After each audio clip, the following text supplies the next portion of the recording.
Hello everyone. Power and politics brings us to the fifth topic of Unit 4, where we have spoken about team dynamics as a whole so far. So, power and politics is going to be the last topic which we are going to learn today. After that, from the next video onwards, we'll start with Unit 5. So, let's start. Power and politics are something which are two inseparable elements in society. Power gives energy to do a task, influence others, and enjoy the environment.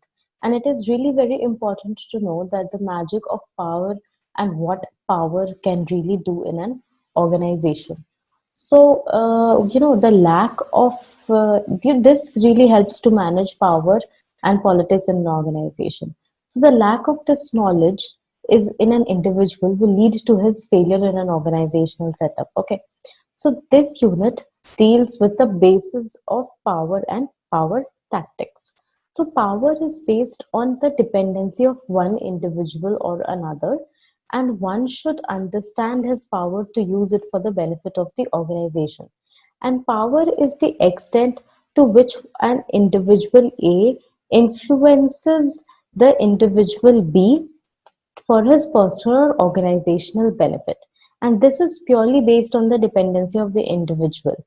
So if A has control over the resources used by B, then A can exert power on B. And leadership and power are different, as power is based on dependency and leadership is based on goals. So knowledge on sources of power will help to apply power tactics to escape the control of others who have power. So, there are a lot many sources of power, as we can see in the diagram alongside. These are formal power, coercive power, reward power, personal power, exert power and referent power, and legitimate power. So, what is formal power? So, coercive power, reward power, and legitimate power are types of formal power. And formal power is due to the position in the organizational structure of a company. It is also due to the status in an organization. Then we come to coercive power. It is based on the negative effects one may get if he fails to respond to the command.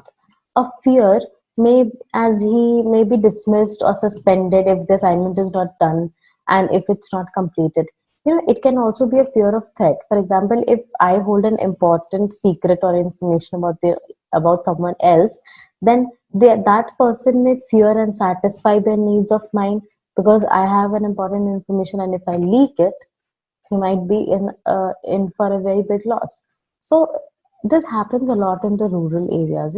Like the farm laborers, they accept the landowners and demands for want of wages and farm work in their fields. In this case, one party accepts the decisions and demands of the other party for the fear of negative behavior from the former party. Then we have reward power. The dependency is based on positive benefits arising from others.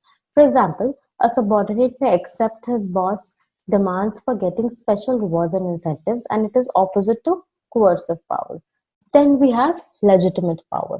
So this is based on the right to influence others by the means of position in an organization. And this serves as a base for executing coercive power on others due to the authority. And the authority gives the right to control the organizational resources. And this is the most vital power in an organization, and which it's also the base for coercive and reward power. Then we have personal power. So this power is due to the personal characteristics of an individual and irrespective of the position that he holds in an organization. Expert and referent powers are types of personal powers. But then what is expert power and referent power? Expert power is when business professional depends on auditors for getting tax benefits. They depend on lawyers, doctors, and computer managers because they have some expert power because of the expertise in the particular fields. And what is referent power? So this is based on admiration an individual has or another. For example, I like one of my friends due to her personal character, then I will fulfill her demands. So mostly this takes place, and this is very common in actors and politicians. They have reference power and they can influence common public, hence Actors, cricket players are used as brand ambassadors for products. So among the two groups of power, personal power has more strength to influence others, but an individual has legitimate power, cannot use it. So if he loses his position or status in an organization, so it's lost. Nothing can be done. Then, which this brings us to the next topic, which is power tactics.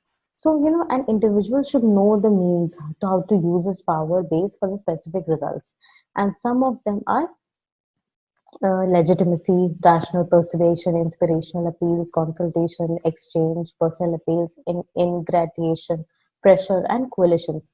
So legitimacy using the position to satisfy the wants or requests. So what happens is rational persuasion, which is persuasion presenting agreeable facts and figures to get the requests granted in an organizational setting.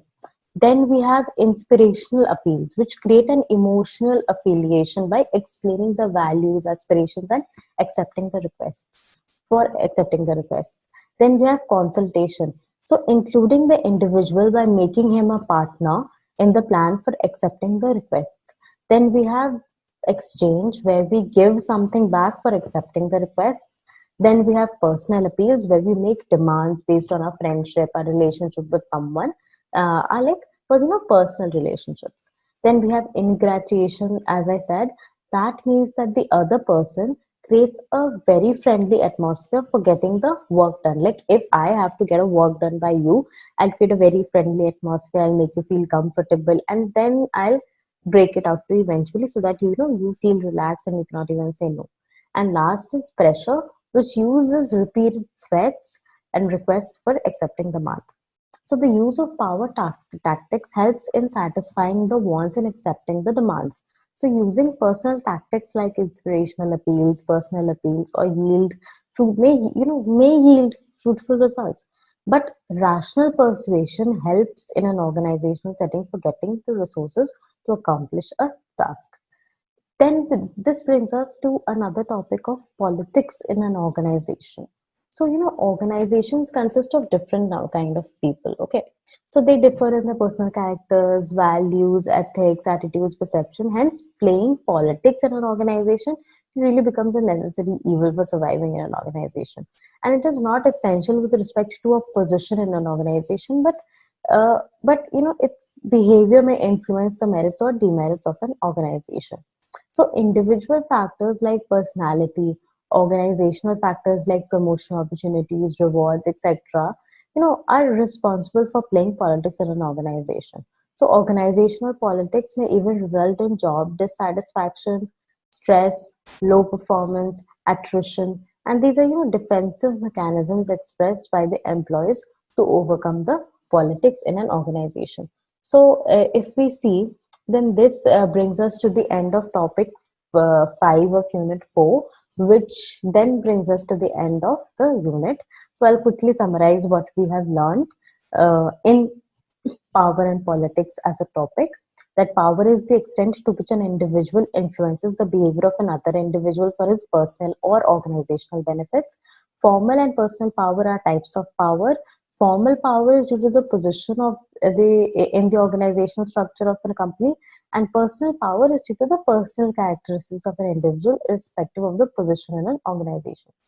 Then what is coercive power? Coercive power, reward power, and legitimate power are types of formal while where coercive power is based on negative effects one may get if he fails to respond to the command. Reward power is based on positive effects arising from others, and legitimate power is based on the status and position in an organization. Then we also learned that personal power is due to the personal characteristics of an individual, irrespective of the position in an organization. Expert power is due to his expertise and skills of an individual, irrespective of the position in an organization again. Then referent power is based on the admiration or admiration of an individual by another. And then lastly, power tactics are means to apply the sources of power for special benefits. So, we've learned everything. We've almost come to the end of knowing this organizational behavior subject through and through. So I would really like you to take some time, reflect, learn, remember what we have learned so far, and try to ask questions. Try to, make yourself inquisitive, search the internet, ask your professors, and do anything like read, educate yourself. That's what it's going to take you far. Thank you.